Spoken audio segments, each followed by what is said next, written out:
Bonjour, bienvenue dans votre journal des associations. Aujourd'hui, nous avons comme invité sur notre plateau Ahmed Mohamed Djamaldine, entrepreneur. Avec lui, nous allons aborder le sujet du business, comment il forme et comment il accompagne les futurs entrepreneurs. C'est bien ça ? Exactement. Nous avions rendez-vous ce mercredi 12 octobre à 10h dans les magasins de Leroy Merlin à Saint-Louis pour la récupération de dossards et de t-shirts et la finalisation des inscriptions à la course Odyssea en Challenge Connect ou en présentiel, en cours, reportage. À peu près, ouais. Merci. La première.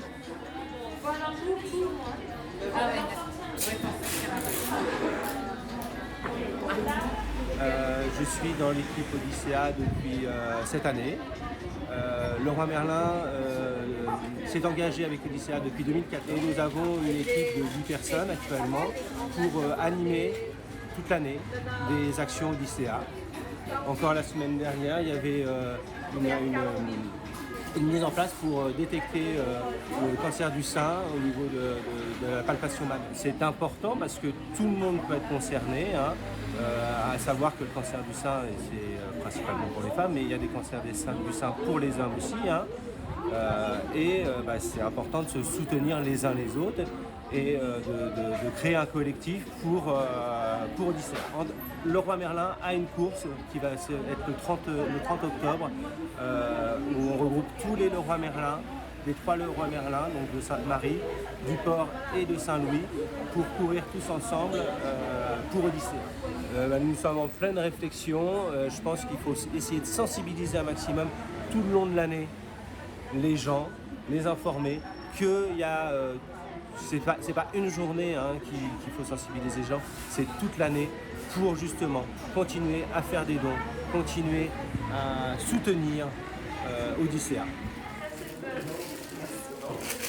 Les t-shirts sont là-bas. Je les rapproche.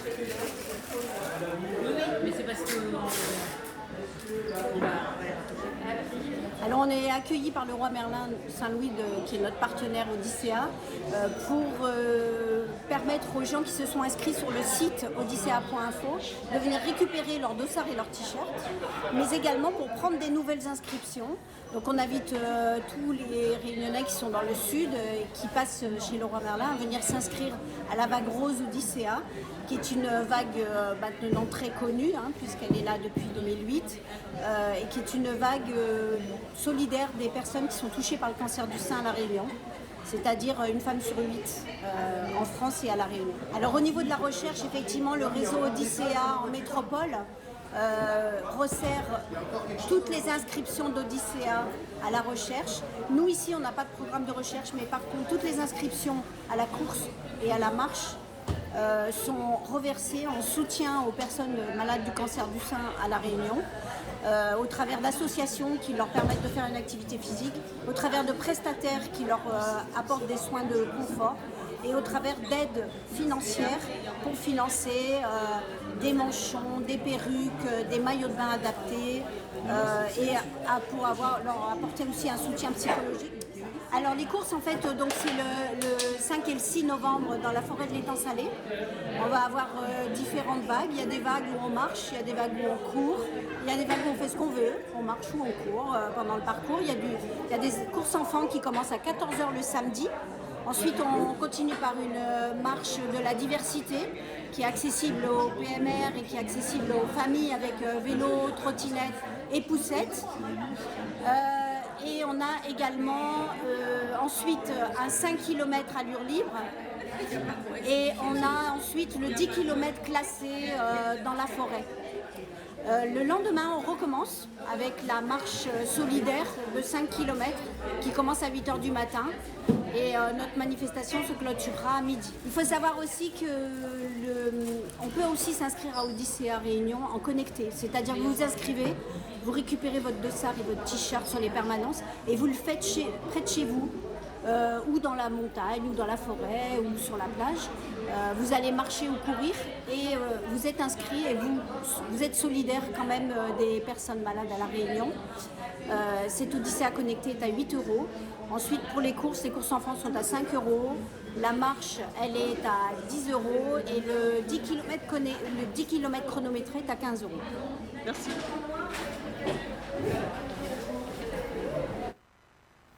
Vous êtes solidaire justement aux personnes malades, monsieur Ahmed? Oui, oui, oui. Pour moi, je pense que toute personne peut avoir une situation, je dirais, de maladie, d'handicap. C'est d'autant plus que je suis solidaire sur ces actions-là et que j'encourage aussi d'autres personnes à s'y intéresser. L'Odyssea est l'association organisant un circuit de courses et de marches partout en France en faveur de la lutte contre le cancer du sein, fête à laquelle où on va célébrer les 20 années. Je vous propose de regarder les images réalisées par Run Odyssea.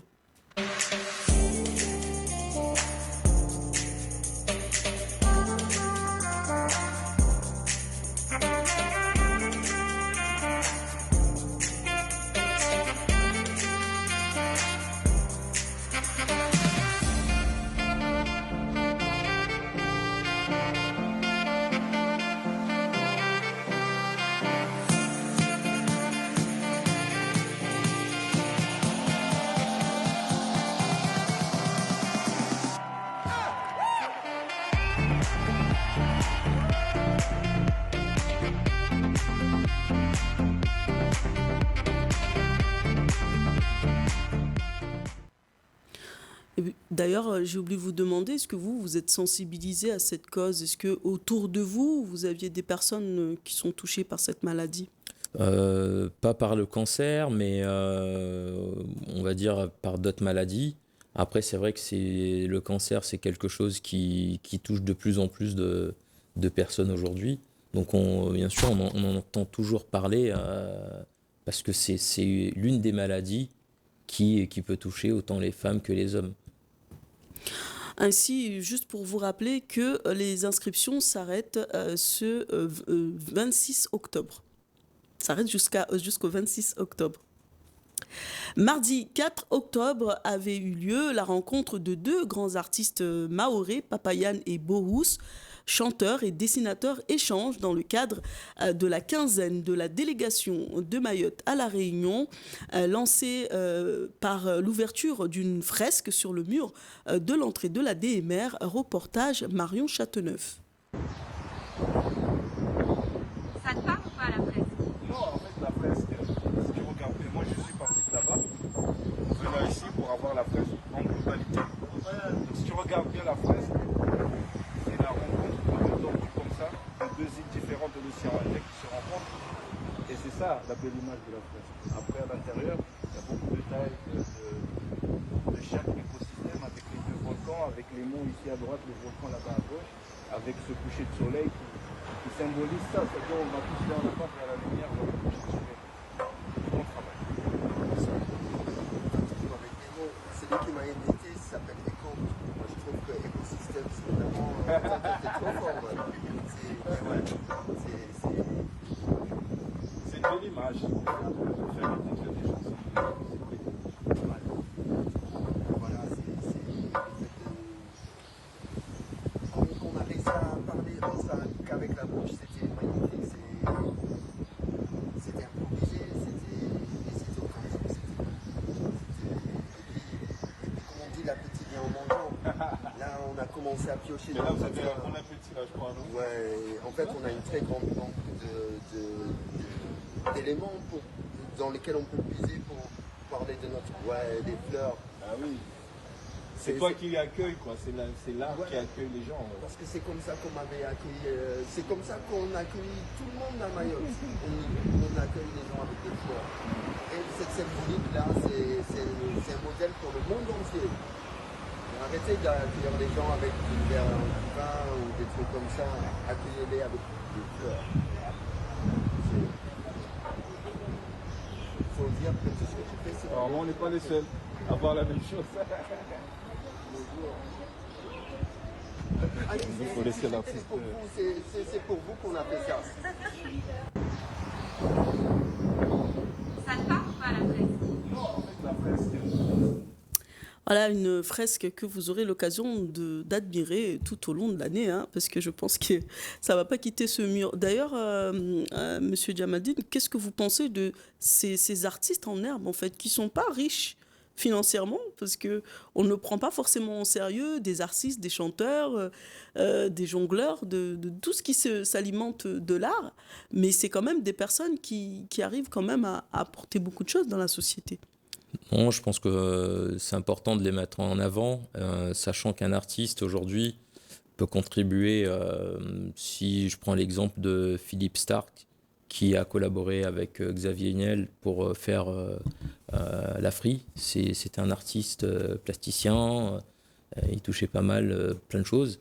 Moi, je pense que nous, au niveau de nos artistes réunionnais, mahorais, malgaches ou même mauriciens, ils ont leur place dans l'Hexagone ou même aux États-Unis, mais il faut qu'il y ait des structures qui puissent les porter et les valoriser hors de nos frontières.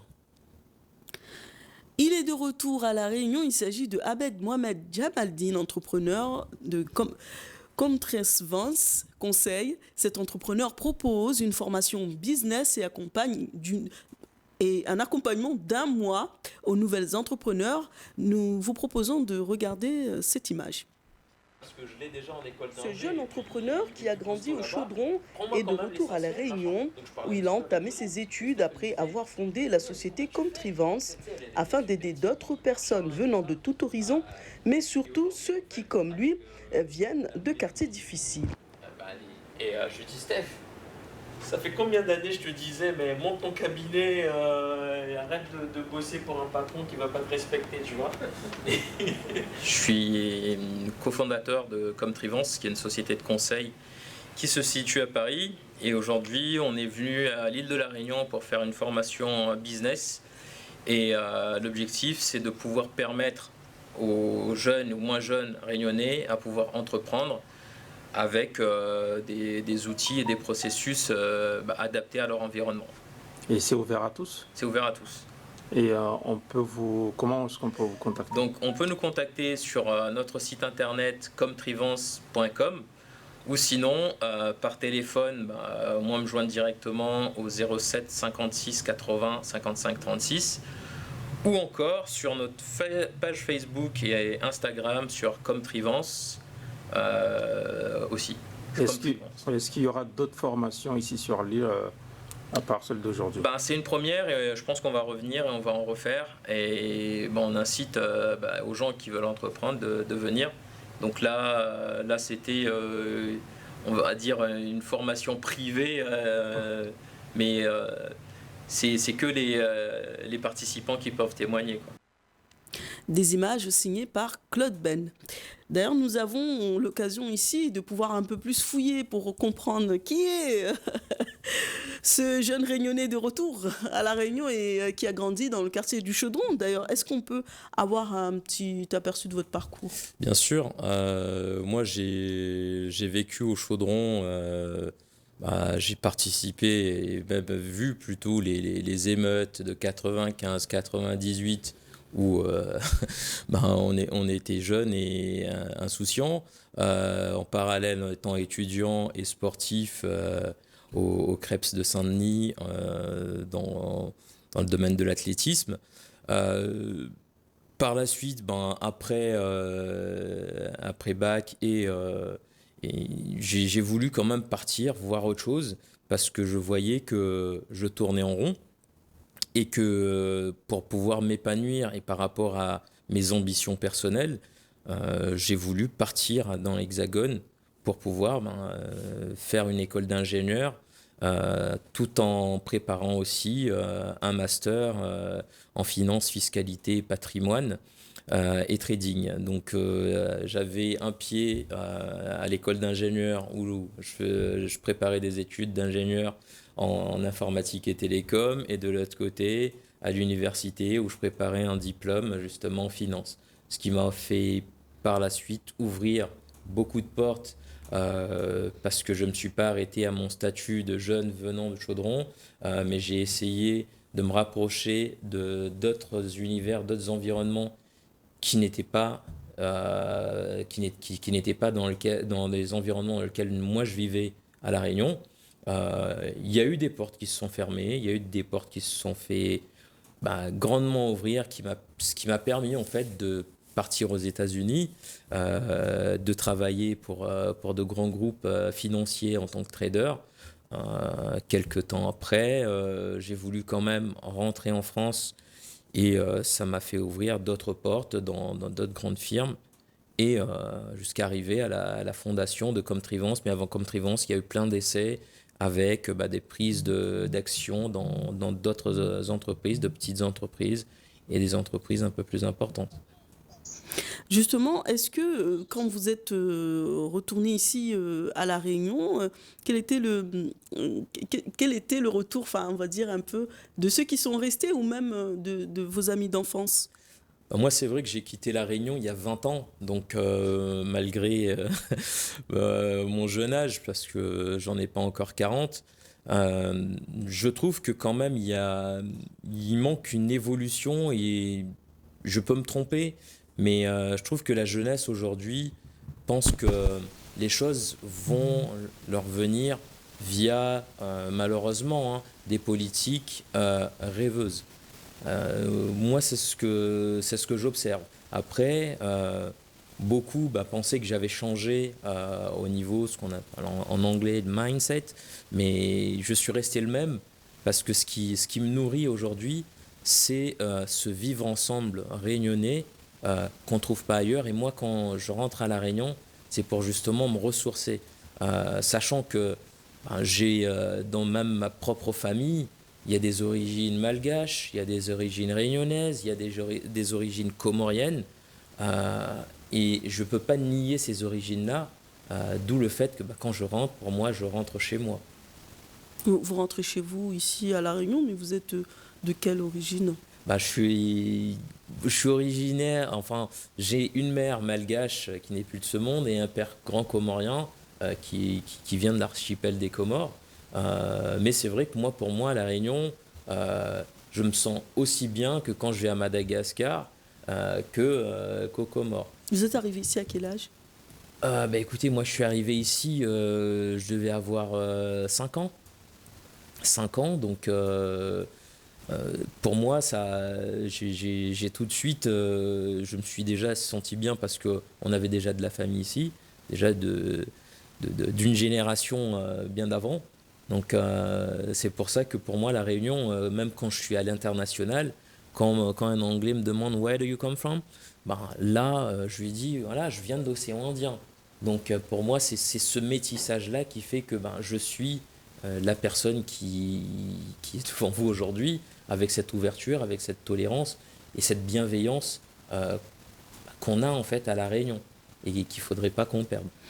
Là, vous êtes de retour pour une formation, mais est-ce que vous comptez revenir y vivre ici à La Réunion? Moi, c'est le souhait, c'est le souhait justement que je privilégie, c'est de venir donner à ce qu'on m'a donné, parce que j'ai rencontré de belles personnes, en effet, en étant à La Réunion, qui m'ont motivé à partir, qui m'ont démontré que j'avais les capacités de pouvoir aller loin et même très loin.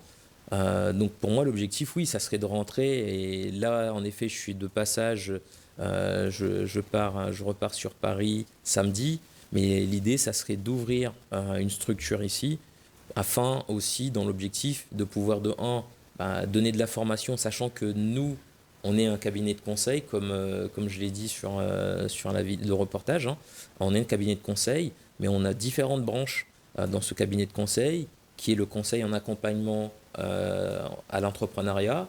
On a une branche plus spécialisée dans tout ce qui est technologie, blockchain. Aujourd'hui, on entend crypto-monnaie. Donc on travaille dans ces sujets-là. On a aussi le volet formation et finance où on essaye, on est vraiment noyé par beaucoup de demandes sur des problématiques financières aussi, quoi. Une personne qui n'est pas forcément un entrepreneur, mais par exemple un président d'association qui veut profiter de vos conseils peut venir frapper à la porte?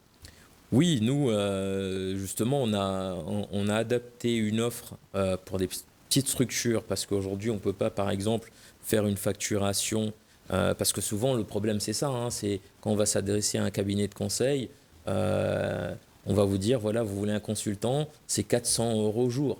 Donc, une association ne peut pas payer ça.